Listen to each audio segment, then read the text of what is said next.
Hello, and welcome to today's Gaming Corner. I'm your host, Hunter, and today I'll be reviewing most large upcoming games from now until the end of the year. Starting off, releasing November 4th, Call of Duty: Infinite Warfare releases across all platforms. Okay, you know what? I'm going to just go ahead and roast this title. Nobody likes this game already, just their trailer has 3 million dislikes. That's the most disliked video in YouTube history. And honestly, if you have to pathetically hire celebrities and large companies endorse a game just so it'll even have a chance of selling after their previous fiascos, then you shouldn't sell it. The only thing that's even going to cause it to sell is the Modern Warfare Remastered game, which is $60, which you can only get if you buy Infinite Warfare, which is also $60. So grand total, you're paying $120 just so you can play a game that's already been released many years ago on the newest console,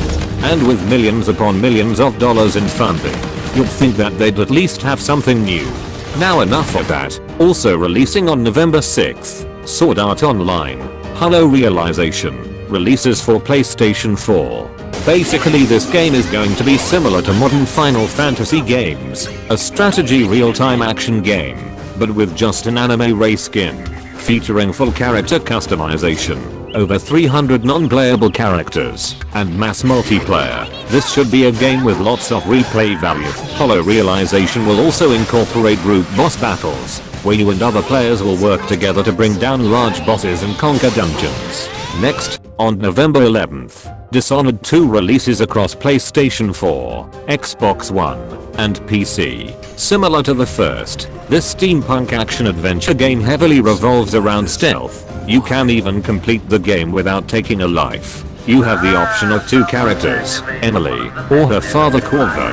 This game also introduces a new system, Chaos. If you end up taking too many lives, you can drastically change the game, throwing the city into, well, chaos. Next, on November 15th, Watch Dogs 2 releases for PlayStation 4, Xbox One, and PC.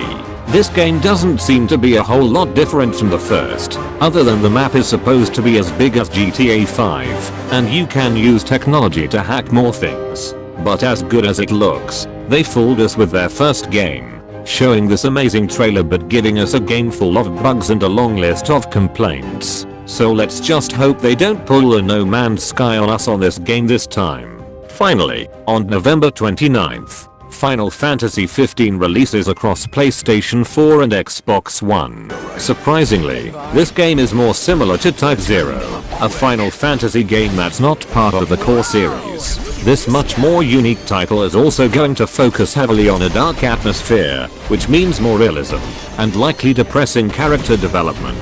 This game also took 10 years just for development, and will also have vehicular travel. According to the creators, this game will be revolutionary, and I may actually agree. A strategic free roaming with very dynamic weather and day and night cycle, with every decision you make being crucial. I would also cover things for December, but with no large games coming out then, there's really nothing to cover. Well, that's all the time we have for today. Until next time, I'm Hunter, and this has been your weekly installment of Gaming Corner.